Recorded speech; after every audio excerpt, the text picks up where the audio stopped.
Lucio Cabañas Barrientos era de origen campesino y nació el 12 de diciembre de 1938 en el municipio de Atoyac de Álvarez. Su infancia y adolescencia fueron bastante modestas y desde sus primeros años comprendió la importancia del campo y los cultivos para la supervivencia del pueblo.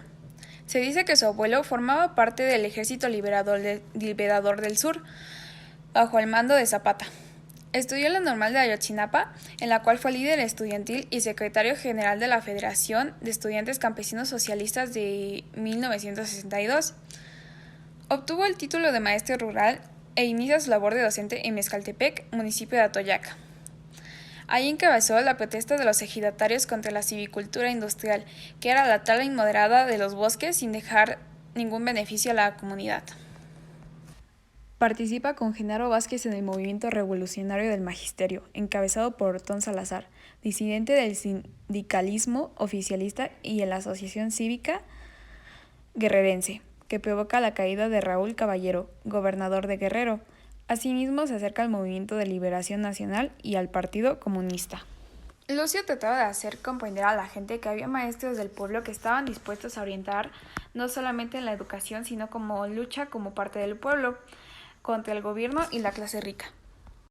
En 1965, por sus actividades de oposición política, el siguiente gobernador, Raimundo, logra que se transfiera a la escuela rural en Durango, junto con el profesor Serafín Núñez. Ahí participa en la ocupación del Cerro del Mercado, por lo cual el gobernador duranguense Alejandro Páez promueve y consigue de Agustín Yáñez, secretario de Educación, su regreso a Guerrero. Cabañas prosigue su lucha contra los abusos de los talamontes, terratenientes, autoridades municipales y estatales, así como con los directores de escuelas que lucren con su puesto.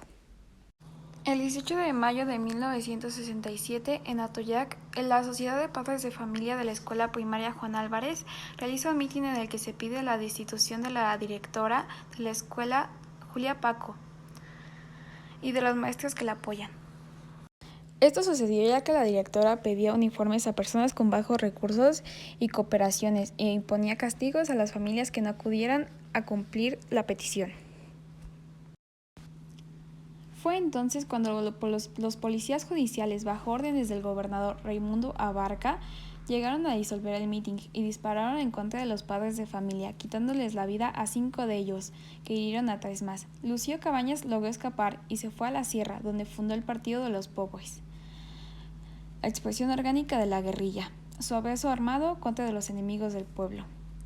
La brigada era un grupo guerrillo y el PDLP, una organización amplia de índole política no electoral. Se habló entonces de una revolución de los pobres. Figueroa había propuesto a Cabañas una entrevista para intentar persuadirlo de abandonar la guerrilla a cambio de dinero y un espacio político.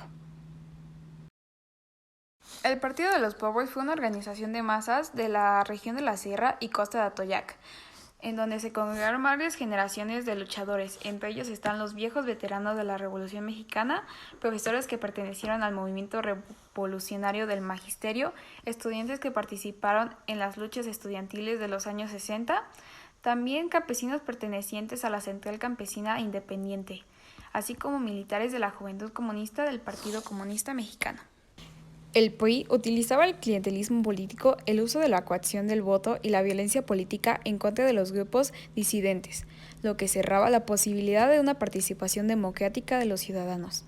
En respuesta a esta coyuntura es que surge el PDLP, fundado por Lucio Cabañas, teniendo en su nombre a la alusión de la idea de que los ricos ya tenían el partido del PRI y que por ello es importante construir un partido que defendiera los intereses de los más necesitados. En los inicios del movimiento entre 1967 y 1969, Lucio Cabañas contaba con tan solo 2 o 3 guerrilleros permanentes. La mayoría de los campesinos de la región se resistían a participar porque no comprendían que era la guerra de guerrillas. Muchos de ellos recordaban como antecedente a la Revolución Mexicana, por lo que pensaban que, de realizarse, debía de llevarse a cabo un levantamiento tipo Francisco y Madero. Por esta razón, durante varios años, Lucio Cabañas se dedicó a hacer asambleas en los pueblos y en los barrios de la Sierra de Atoyac para sembrar la fe en la idea de una guerrilla, con el objetivo de que las comunidades lo apoyaran. Aproximadamente en 1970 se creó la Brigada Campesina como brazo armado del Partido de los Pobres. Sin embargo, aún era una organización armada muy incipiente, que según el propio Lucio Cabañas era apenas una o dos gentes. El partido de los Pobres tenía su brazo armado, la Brigada Campesina de Ajusticiamiento, que era el núcleo militar que se encargó de acabar con algunos policías, soldados y caciques. Las acciones con más fuerza a nivel regional y nacional fueron las dos emboscadas que se hicieron en contra del ejército entre los meses de junio y agosto de 1972. Dichas emboscadas fueron de gran impacto en todo el país, pues fue el primer grupo guerrillero revolucionario que había logrado atacar exitosamente las Fuerzas Armadas, inspirando a otros jóvenes en el país que comenzaban a insurreccionarse como parte de organizaciones de guerrilla urbana. En los cassettes del movimiento quedó registrada la voz de Lucio Cabañas en reuniones y asambleas comunitarias en las que explicaba a los habitantes de la región la manera en la que se habían realizado las emboscadas a los militares por parte de su grupo insurgente. Las grabaciones denotan el reiterado interés de Cabañas por construir esta narración oral en la que los campesinos podían encontrar una forma de resarcimiento y justicia ante las décadas de abusos sufridos. Según testimonios de Cabañas y de los propios sobrevivientes del PDLP, Juárez colaboraba con el gobierno como funcionario del INMECAFE, institución que desde la perspectiva insurgente era utilizada por el mencionado Juárez para enriquecerse, además de delatar a los simpatizantes del PDLP, lo que provocó la desaparición de varios campesinos a manos de militares y la policía. Entre 1967 y 1972, las campañas contra insurgentes se endurecieron y trajeron como consecuencia un ataque indiscriminado en contra de la población civil en los territorios identificados como insurgentes. Un caso ejemplar fue la represión llevada a cabo por el ejido de El Quemado, en el que los hombres del lugar fueron detenidos y desaparecidos temporalmente, torturados durante muchos días y culpados falsamente de haber participado en las emboscadas. En los documentos sonoros podemos escuchar a Lucio Cabañas haciendo un recuento de las campañas militares contra insurgentes efectuadas para neutralizar y acabar con su movimiento y la manera en que endurecieron progresivamente. Había una influencia internacional de los diversos movimientos de liberación nacional que se había dado en otras latitudes del mundo. Así, la Revolución cubana y la resistencia del pueblo de Vietnam contra la invasión norteamericana fueron un estandarte de lucha para muchos jóvenes estudiantes y maestros en México. Este es el caso de Lucio Cabañas, quien mostró una gran admiración por la icónica figura de Ernesto Guevara, a quien le compuso un corrido. El 2 de diciembre de 1974 se dio el último enfrentamiento con las tropas militares de las Fuerzas de Tarea, iniciándose un tiroteo en la selva cafetalera El Otatal. A una distancia de 30 metros, Lucio y sus hombres descubrieron entre la maleza a la tropa y comenzó el tiroteo. El enfrentamiento duró por lo menos media hora. Existen dos versiones sobre la muerte de Lucio Cabañas.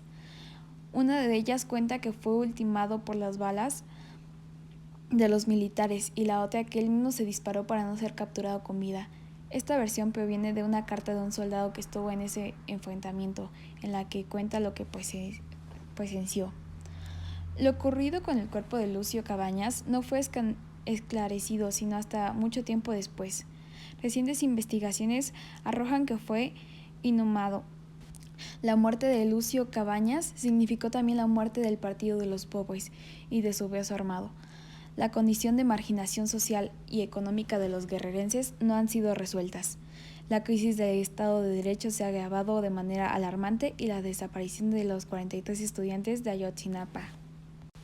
En la plaza de Atoyac de Álvarez se levantará una estatua en su memoria y se le rendirán homenajes en el aniversario de su muerte. Un dato curioso es que Andrés Manuel, durante su gira por Guerrero, mencionó que su movimiento era heredero a Lucio Cabañas.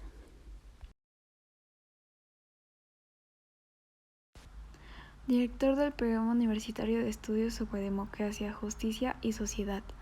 Doctor en Sociología Política por la Universidad de California, Santa Cruz y doctor en Derecho Constitucional por la UNAM. Miembro del Sistema Nacional de Investigadores. Investigador titular definitivo del Instituto de Investigaciones Jurídicas y director editorial de la Mexican Law Review de la Universidad Nacional Autónoma de México.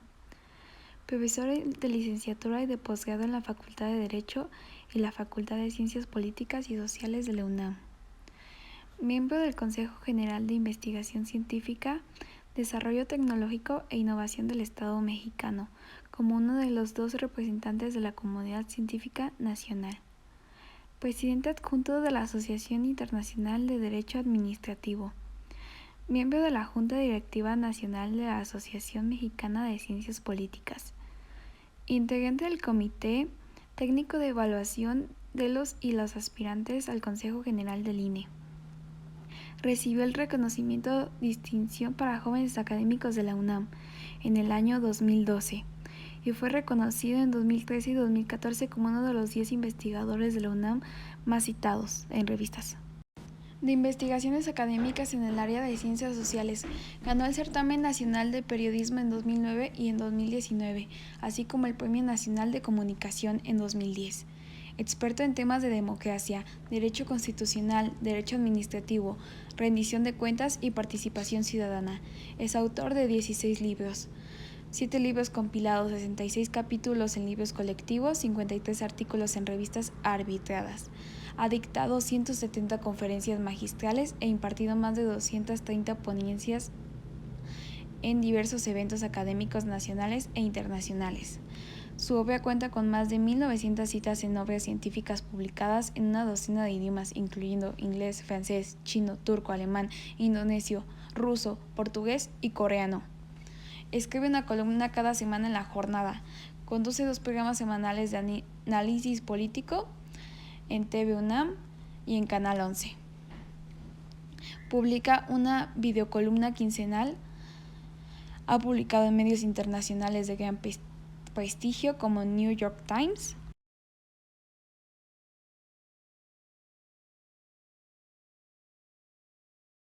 Es un activista de izquierda y partidario de la cuarta teoría política del filósofo Alexandre Duguin. Es partidario activo del partido político Movimiento de Regeneración Nacional y de su líder Andrés Manuel López Obrador. Los 2 eran de izquierda buscando la igualdad para una sociedad desprotegida o de escasos recursos. Los 2 eran personas muy preparadas con convicciones firmes.